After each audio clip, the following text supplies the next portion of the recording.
पहला जो मंत्र आया, अमृता बोधि निधे नमः, कि आप गए अमृत सागर में। वो क्या है? वो सुधा सागर। आप सुधा सागर में जा रहे हैं। अब सागर को कैसे पार करोगे? बोट में जाओगे। अब मणिद्वीप का बोट होगा, कैसा होगा? एकदम सोने से, सोने का बोट, उसके ऊपर खूब माणिक वगैरह है। और आपके कपड़े कैसे होंगे? आपने घर में जो पहना है वैसे वैसे नहीं, एकदम अच्छे रानी के जैसे होगे, राजा के जैसे होगे। आप बैठो, ठीक है? तो आप जा रहे हो वहां, फिर आप जाते हो बोट के अंदर। फिर दूसरा नाम आता है रत्न द्वीपाय नमः। आप दूर से एक सुंदर द्वीप देखते हो, बहुत सुंदर द्वीप। वो द्वीप दूर से झलमला रहा है। क्यों झलमला रहा है? क्योंकि उसके अंदर खूब ढेर सारे रत्न हैं। तो आप उसकी रज को देखते हो, तो कहीं दूर से देखा तो चमक आ रही है, अरे ये तो हीरे हैं। उधर देख रहे हो तो अरे लाल रंग की चमक आ गई, अरे वहां तो मूंगे हैं, रूबीज, पद्मराग। वहां देख रहे हो तो अरे वो मोमबत्ती देखो कैसी दिख रही है, अरे हाँ लग रहा है जैसे स्फटिक की पाउडर बना करके डाल दिया हो। फिर आप कहीं और देखते हो, हरा सा ऐसा रोशनी आती है, अच्छा ये तो लग रहा है जैसे कि मरकत मणि डाल दिया, वहां नीलमणि। तो आप बोट में जा रहे हो, बोट राइड, ओके, और जा रहे हो जा रहे हो जा रहे हो, तो आपने सुंदर सा वो द्वीप देखा। आप समझ गए ये तो माता का ही द्वीप है। फिर बोट आपको वहीं छोड़ देती है। फिर आपको वहां पर दूसरे लोग आते हैं लेने के लिए, आप बैठोगे आराम से, जो आपको लेना है ले लो। वहां पर घोड़ा गाड़ी आ सकता है, माँ का माँ का रथ आ सकता है। वहां की इतनी सारी सेविकाएं हैं। सब लोग धरती पर जो मेहनत करके गए थे ना, खूब ललिता सहस्त्रनाम पढ़ करके, खूब भोग मांगा था ना, और माँ से खूब प्यार किया था ना, भोग यहाँ के तो बड़े तुच्छ हैं। वहां पर सब मिलता है, वहां का तुच्छ कुछ भी नहीं है। तो वहां से लोग आएंगे आपको लेने के लिए, अरे धरती से आए हैं सिद्धू लोग, स्मिताम्बा से सीख करके आए हैं, हाँ वाह वाह वाह चलो। फिर आपको बैठाया गया आराम से एक मस्त रथ में। रथ भी एकदम सुंदर सा, घोड़े भी एकदम अच्छे से, आप बैठे हो। और अब आपको लेके जा रहे हैं, तो यहाँ वहां आपको पूरा सैर कराया जा रहा है मणिद्वीप का। तो तीसरा, नाना वृक्ष महा उद्यान उद्यान आए नमः। अलग अलग वृक्षों के आप उद्यान देखते हो, यहाँ पर अलग वृक्ष, वहां पर अलग वृक्ष। ऐसे ऐसे यहाँ के जैसे वृक्ष नहीं है। वो वृक्ष के पत्ते भी चमकते हैं, उसमें फल जो लटके होते हैं ना, वो एकदम, उसमें बीज नहीं है, छिलके नहीं है, रस वाले फल ऐसे। और फूल एकदम सुंदर सुंदर, क्योंकि भैया करोड़ों करोड़ों कामदेव की सेना वहां काम करती है। सारे षड ऋतु माँ के नौकर हैं, तो सब काम कर रहे हैं। तो आपको अलग अलग जगह लिया जा रहा है। ये देखिए, ये वसंत ऋतु है, यहाँ पर इनका उद्यान है। वहां पे सारे वसंत ऋतु के वृक्ष हैं। वो देखो वर्षा ऋतु के उद्यान है। वो देखो ग्रीष्म ऋतु के उद्यान है। वो देखो शरद ऋतु के उद्यान है। जानवर भी वैसे ही है। तो तीसरी जगह पे आप गए, नाना वृक्ष महोद्यानाय नमः। फिर फिर आप पूछते हैं कौन से पेड़ हैं, इनका नाम क्या है? धरती पे तो थोड़े अलग से थे, आम के वृक्ष जैसे दिख रहे हैं। आम का वृक्ष है, ये केले का वृक्ष है। बोलेंगे भैया ये कल्प वृक्ष है। आपको आम चाहिए, उसको बोल दो, और वो यहाँ से ऐसी पाली हो जाएगी वो सेविका। उधर से आम ऐसे, कोई तो आएगी एकदम यक्षिणी, आम लेकर के, लीजिए आम आपके लिए। आप बोलोगे नहीं, हमको तो खजूर खाने का इच्छा हो रहा है। कल्प वृक्ष वाटिकायै नमः। सारे के सारे वृक्ष कल्प वृक्ष हैं। और हरिचंदन वाटिकायै नमः। और फिर आप देखोगे बड़ी अच्छी खुशबू आ रही है। आप पूछोगे कहाँ से आ रही है खुशबू भैया? कहते ये हरिचंदन की वाटिका है यहाँ पर। अच्छा हरिचंदन, नाम देखो, सुन लो, हरि का नाम है, और चंदन की वाटिका है। पता है आपको हरिचंदन कैसे बनती है? चंदन लो, और चंदन के अंदर जो तुलसी होते हैं ना, तुलसी तुलसी के जो डंठल होते हैं ना, सूख जाते हैं, तो उसको आप पाउडर कर लो मिक्सर में। फिर वो पाउडर को रख लो एकदम बारीक, हाँ एकदम होना चाहिए, अच्छा पाउडर होना चाहिए, छान लो चाहिए तो, ताकि उसमें कुछ कड़क ना हो कुछ। फिर वो पाउडर को आप चंदन में मिक्स करके लगाते हो, तो वो हरी चंदन होता है। और ये दोनों विष्णु जी को भी बहुत प्रिय है, कृष्ण को भी बहुत प्रिय है, और राधा रानी को भी बहुत प्रिय है, हमारी ललिता देवी को भी बहुत प्रिय है। तो हरी चंदन, कि आपने उस चंदन में तुलसी जी को मिक्स कर दिया है, और वो तुलसी वाला चंदन जब आप देवी को समर्पित करते हो, देवी बड़ी प्रसन्न हो जाती है।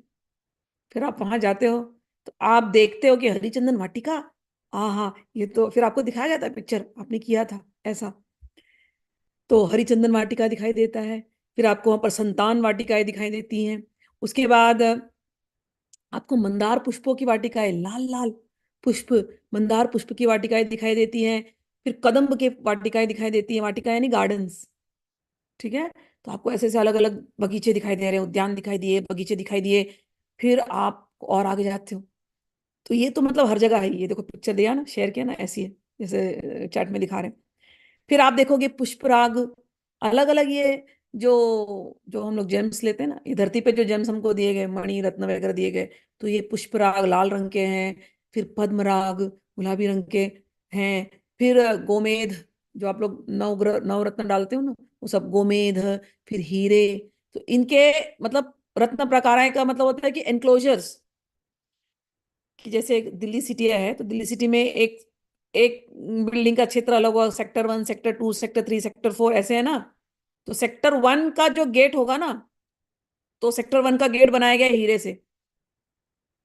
तो पूरा सेक्टर 1 का पूरा घर का जो दिख रहे हैं ना, सारे हीरे के जैसे चमक रहे हैं। फिर सेक्टर 2 में डाल दिया गया, इसको तो थोड़ा लाल रंग दिया जाए, तो उसको डाल दिया गया उसके अंदर पद्मराग।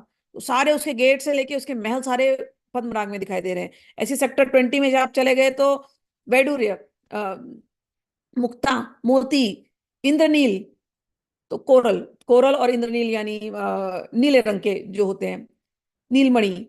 तो ऐसे ऐसे अलग अलग, वो पूरा मणिद्वीप में अलग अलग महल, अलग अलग नगर, अलग अलग सेक्टर, और सब सेक्टर सारे इंक्लोजर जो हैं वो सारे हीरे के, मोती के, गोमेद के, पद्मराग के, पुष्पराग के। आप देखते हुए जाते हो, घोड़ा आपको ले जा रहा है, टक टक टक। भूख लगी है आपको कुछ? हाँ, थोड़ा जल मिल जाएगा, तब तक एक खिचड़ी आएगी जल आपके लिए। भाई देखो जरा, वज्र के, व्रज के, हीरे के रत्न प्रकार है, इंद्रनील के, हाय मरकतमणि। घोड़ा लिए जा रहा है, आप देखते जा रहे हो, विद्रुम के, इस प्रकार से अलग अलग। फिर आप देखते हो, ये सब देखते हुए आप गए, देख रहे हो एक मंडप आया, बड़ा सुंदर मंडप, माणिक्य का, लाल लाल माणिक्य का मंडप। और फिर आप देखते हो उस माणिक्य के मंडप में हजारों सहस्त्र स्तंभ हैं, उसके अंदर हजारों स्तंभ, इतना बड़ा महल है उसमें हजारों स्तंभ। आप देखते हो जाते हो, किसका है ये भैया? फिर आप देखते हो उस महल के आसपास एक वापिका, वापिका यानी पौंड, सरोवर जैसा। तो वाह, और उसके अंदर खूब कमल कमलिनियां खिली हुई हैं। तो ये जो जल है, तो आप पूछते हो ये क्या जल है, इसका नाम क्या है इस वापिका का, इस सरोवर का? तो कोई बात नहीं है, इनको जल दिया जाए। आ गए कोई भैरवी, आ गई उधर से उठ करके, जल, लो जल छिड़क दिया। जैसे आपके ऊपर जल छिड़का ना, आप आनंद में झूमने लगे, क्योंकि उस वापिका का नाम है आनंद वापिका। आप जिस आनंद को ढूंढ रहे थे धरती पर, आज आपको पता चला, अच्छा यहाँ है आनंद का स्रोत। हाँ हाँ, आपने नहा लिया, खूब नहा लिया, आपका नहाने का मन किया, आपने डुबकी लगाई, डुबकी लगाई, फिर निकले बाहर, फिर वहां पर नए कपड़े आ गए आपको, फिर आप बैठ गए। फिर आगे ले आ गया आपको दूसरा, विमर्श वापिका। फिर आप बोलते हो ये इतनी सुंदर सुंदर जगह ये, बोलते हैं ये अभी तो आपने कुछ देखा नहीं है, चलिए आपको दिखाते हैं और एक चीज। आपने बाला मंत्र लिया था स्मितांबा से, बाला मंत्र का जाप किया, चलिए आपको दिखाते हैं आज उनका तपोद्गार। आगे जाते जाते एक महल है, और वहां पर बैठी है बाला त्रिपुर सुंदरी, एकदम ध्यानस्थ होकर के। आप उनका दर्शन करते हो, वो आपको आशीर्वाद देती है। बाला का दर्शन की इच्छा पूरी हो गई फाइनली। बहुत तड़पे थे, इस पंचभूत में नहीं हो रहा था, क्योंकि यहाँ पर बहुत डिस्ट्रैक्शन था, लेकिन आज हो गए। तो 24वां जो नंबर है, एंग रिंग श्रिंग बाला तपोद्गाराय नमः। फिर उसके बाद आप देखते हैं चंद्रिका उद्गाराय नमः। वो जो महल में जो रह रही है ना, वो उसमें एकदम चांदनी का जैसे महल है वो। क्यों चंद्रिका जैसा? क्योंकि बाला यानी शुद्ध ज्ञान। तो वो जिस महल में रह रही हैं, शुद्ध ज्ञान रूपी महल है। और जिसको शुद्ध ज्ञान हो गया, उसका मन ठंडा रहता है। तो वो चंद्रिका का उद्गार है, जिसका मन एकदम ठंडा, जिसको शुद्ध ज्ञान हो गया। तो आप बाला देवी का दर्शन करते हैं एकदम। फिर आप देखते हैं वो आगे ले चलते हैं, दर्शन किया आपने, आशीर्वाद लिया, आपको आशीर्वाद मिल गया, आप आगे लेके फिर से बैठे घोड़ा गाड़ी पे, आगे गए। फिर वहां पर बहुत सुंदर सा आपको महल दिखाई देता है। आप पूछते हैं ये क्या है? आप देख रहे हैं बहुत सारी सखियां यहाँ वहां घूम रही है, सहचरियां, उनके हाथ में कपड़े हैं, किसी के हाथ में परिधान है, कोई तो कोई मुकुट बना रहा है, कोई कुछ कर रहा है। देखते हो तो एकदम शोरूम जैसा है, जैसे हम लोग जाते हैं ना बड़े बड़े ऊंचे एकदम हाई फाई मॉल्स में जाते हैं तो शोरूम कैसे रहता है, सोने का शोरूम जहां पर आपको ज्वेलरी मिलती है ना। तो ऐसे सुंदर सा हाई फाई मॉल है, और वहां पर खूब ज्वेलरी की दुकान है, कपड़ों की दुकान है। हम लोग केवल ऐसी कल्पना कर पाते हैं, लेकिन वहां दुकान नहीं है, अंडरस्टैंड, वहां क्रय विक्रय नहीं होता, वहां सब प्यार से सबके लिए होता है। तो तो महाश्रृंगार परिघाय नमः। तो वहां पर खूब श्रृंगार के सब सामान बिक रहे हैं, मतलब बिक रहे नहीं मतलब मिल रहे हैं, आप ले सकते हो आपको जो लेना है। वहां के जो सामान पहले बनते हैं, वस्त्र, गहने, जो भी श्रृंगार का है, वो सब पहले देवी को चढ़ता है, फिर वो प्रसाद रूप में आ जाता है इन इन जगहों पर। फिर जो वहां के निवासी वो इनको ही लेते हैं। अब आप तो निवासी हो चुके हैं वहां के, आपको एंट्री मिल चुकी है, तो आपको वो सारे वस्त्र जो माँ की प्रसादी है वो आपको मिलने लगेंगे, आप भी वैसे ही दिखने लगोगे। फिर वहां से आप आगे जाते हो, फिर वहां पर एक महापद्माटवी, आप देखते हो कि बहुत सुंदर एक जंगल है, मतलब एक समुद्र, एक सरोवर जैसा है, और उसमें बड़े बड़े कमल खिले हुए, बड़े बड़े महापद्माटवी। आपको दूर से लगेगा कि वो जल नहीं दिखाई दे रहा है, ऐसा लगेगा कि कमल का जंगल है। तो इतने कमल खिले हुए हैं कि जल नहीं दिख रहा है, केवल कमल ही कमल, कमल ही कमल, कमल कमल भी ऐसे वैसे नहीं है, सुनहरे कमल, मतलब कमल भी अपने मैचिंग रंग में चल रहे हैं, क्योंकि देखो ऋतुएं हैं यहाँ पर जो काम कर रही हैं, तो कमल के पैटर्न्स खिलते हैं। तो ये मत समझना कि ऐसे वैसे खिल रहे हैं बस। वहां का जल एकदम स्वच्छ होता है, यहाँ के जैसे नहीं। स्वच्छ जल में सुंदर सुंदर बड़े बड़े कमल खिले हुए हैं। फिर इन कमल को देखते हुए आप जा रहे हो, आके जाके देखते हो, एकदम आंखें चौंधिया जाती है, एक सोने का महल एकदम चकमकाता। और फिर आप देखते हो बहुत मणियां उसमें चमक रही हैं। आप पूछते हो, ये मणि तो कभी देखा ही नहीं था धरती पर, ये कौन सा मणि है? ये इसको कहते हैं चिंतामणि। चिंतामणि गृह है ये। हाँ, ये चिंतामणि गृह है। यहाँ आते ही सारी चिंताएं मुक्त। तो यहाँ कोई चिंता तो है नहीं, क्योंकि उस स्थान तक जाने के लिए पहली चिंता खत्म हो जाती है, यहाँ निष्काम भाव हुए तो ही उस स्थान पे पहुंचे। लेकिन एक चीज रह जाती है, माँ के दर्शन होंगे कि नहीं, माँ को हम प्रत्यक्ष देख पाएंगे कि नहीं। माँ प्रत्यक्ष दिखती कैसी है, बड़े तरसे थे, बड़े तरसे थे इस पंचभौतिक शरीर में, लेकिन इतनी लड़ाइयां थी जीवन के साथ कि माँ दिख नहीं रही थी। शरीर छोड़ करके यहाँ पर आ गए, गुरु की कृपा हो गई, लेकिन क्या माँ सच में दिखेंगी? यहाँ तक तो पहुंच गए, क्या माँ हमको गले लगाएंगी? कहाँ होंगी माँ, कैसी होंगी माँ? तो ये कहती है, वो जो आपके मन में जो चिंता चल रही थी ना, माँ कैसी होगी, माँ दिखेगी कि नहीं, माँ गले लगाएगी कि नहीं, माँ को हम देख पाएंगे कि नहीं, जैसा देखा था धरती पर सोचा था वैसी है क्या, जैसा गुरु ने बताया था वैसी ही है क्या? हाँ बच्चों, चिंता मत करो, आप चिंतामणि गृहराज में आ गए हो, यहाँ पर माँ वैसी ही दिखेंगी। तो ये है चिंतामणि, जहाँ आपकी सारी चिंता अब समाप्त। फिर आप देखते हो उस महल को, उसमें देखते हो चार दरवाजा, ये पूरा चक्कर प्रदक्षिणा होता है। आप चार दरवाजे पे उतरते हो। ये क्या दरवाजा? ये पूर्व आमना का पूर्व दरवाजा। आमना क्या है? आपको बताया होगा गुरु माँ ने। शिव जी ने अपने मुंह से ज्ञान दिया था, आगम निगम शास्त्र दिए थे, उनके पंचमुख थे, तो हर मुख से उन्होंने ज्ञान दिया, उन ज्ञान को कहा गया आमना। तो वो ज्ञान ही वो द्वार है जो आपको माँ तक ले आया। वो ज्ञान यहाँ पर माँ के महल के दरवाजे बन करके हैं मूर्तिमान रूप में।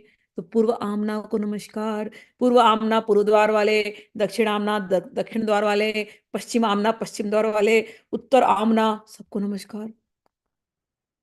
अब घोड़ा रोक दिया गया, चलिए, अब आप चलिए। पूर्व द्वार से किस द्वार से चलना है आपको? हाँ, आपका ऐसा भी है, कहीं से भी ले चलो, हमें क्या पता। चलिए पूर्व द्वार से चलते हैं। पूर्व द्वार से जैसे आप घुसते हो अंदर महल के अंदर, चिंतामणि गृह के अंदर, चिंतामणि महल के अंदर घुसते हो, देखते हो बड़े बड़े दिए, खूब सुंदर सुंदर, हर जगह पे दिए दिए। तो रत्न प्रदीप वल्याय नमः, खूब बड़े बड़े चमक रहे हैं दिए। फिर आप उनको देखते हुए आगे बढ़ते हो। ये दिए के पास है ना, ये जो दिया का जो डिपार्टमेंट है ना, वो माँ के पिता का डिपार्टमेंट है। वो पूछो माँ के पिता कौन? माँ के पिता भी थे क्या? चिदग्नि कुंड संभूता, चिदग्नि कुंड संभूता, जो चिद अग्नि से निकली, तो पिता कौन हुए? अग्नि जी। तो डिपार्टमेंट, ये जो रत्न द्वीप वाले है ना, ये अग्नि है, इसमें जो दीपक जल रहे हैं ना, चिदग्नि, चित्त रूपी अग्नि, तो वो उनका डिपार्टमेंट है। आप सबको नमस्कार करते हो, क्योंकि ये जो अग्नि बने हैं ना, वो एक से एक ऊंचे भक्त हैं, जिन्होंने अपने हृदय को इतना इतना तपस्या से इतना पवित्र बना दिया कि आज वो माँ के यहाँ पर दिया बन करके बैठे हुए हैं। चिदग्नि कुंड संभूता। यहाँ कोई भी चीज भौतिक नहीं है, सब चिन्मय है, याद रखना। तो आपने रत्नों को नमस्कार किया, उसको प्रदीप को नमस्कार किया, फिर आप अंदर जाते हो तो देखते हो बहुत सुंदर सा सिंहासन है। मणिमय महासिंहासनाय नमः। आप नमस्कार करते हो, आ गए आ गए आ गए, माँ कहाँ है लेकिन? अभी तो सिंहासन देखो, माँ तो वही है, दिखेगी। तो मणिमय महासिंहासनाय नमः। और फिर उसके 5 पैर हैं, 4 पैर। और उस 4 पैर के आसपास 4 लोग बैठे हैं। तो कह रहे हैं, ब्रह्ममय एकम पंच पादाय नमः, एकम विष्णुमय पादाय नमः, एकम रुद्रमय पादाय नमः, एकम ईश्वरमय पादाय नमः। और उसके ऊपर जो फलक है, वो है सदाशिव। उन्होंने अपने स्वरूप को, कि ये महात्म्य में कथा आती है कि माँ जब प्रकट हुई तो कहा कि माँ को बैठाया कहाँ जाए। भगवान शिव बोले, कहाँ बैठाएंगे? इनको बैठने के लिए कोई स्थान ही नहीं, मैं ही इनका स्थान हूँ, ये मुझ पर ही बैठेंगी। मैं इनको ले रहा हूँ, अपने अंदर समा रहा हूँ, ये मेरे साथ बैठेंगी। तो उन्होंने अपने आप को सदाशिव रूपी चादर में फैला दिया और कहा, माँ, माँ नहीं, उनके लिए तो देवी है, क्या देवी, आपके लिए ये मेरा सदाशिव रूपी चादर ये है। तो आप सदाशिव रूपी उस फलक का, उस मंच जो बनाया गया, आप उसका दर्शन करते हो। फिर देखते हो उसके ऊपर गद्दा बिछाया गया है, उसके ऊपर ऐसे मसनत, वो जो पिलोज होते हैं ना, वो बिछाए गए। वो किसके बनाए गए? हंस तूलिका। हंस पता है कौन है? हंस, यहाँ वाले हंस तो स्वान जिसको कहते हैं, वो तो ठीक ही है, जो इंग्लिश में स्वान्स कहते हैं, कि लेकिन वो हंस नीर और शीर को अलग करने वाला, लेकिन हंस यानी राजहंस, परमहंस, ऐसे भक्त, वही यहाँ पर हंस तूलिका बन करके, और हंस तल्प बन करके गद्दा, और वो पिल्लोस बन करके यहाँ पर बैठे हुए। समझ में आया? उसके बाद कहते हैं, फिर उसके ऊपर एक चादर बिछाई गई है, लाल रंग की, बड़ी सुंदर सी चादर। और एक छत्र बनाया गया है, और महामाया रूपी ये छत्र है। और वहां पर उनको हवा, पंखा पंखा झेलने वाली यवनिका है ना, वो पंखा झेलने वाली जो भी है, पीछे चादर लगाई गई है, वो भी पूरे लाल रंग की। तो महामाया रूपी चादर, और उसके ऊपर एक बड़ा सुंदर सा छत्र। ये हुआ यहाँ पर, यहाँ तक हम पहुंचे, तो ये पूरा हुआ श्रीनगर का वर्णन। आपने सिंहासन देख लिया, थोड़ी देर में ही माँ प्रकट होने वाली है, लेकिन यहाँ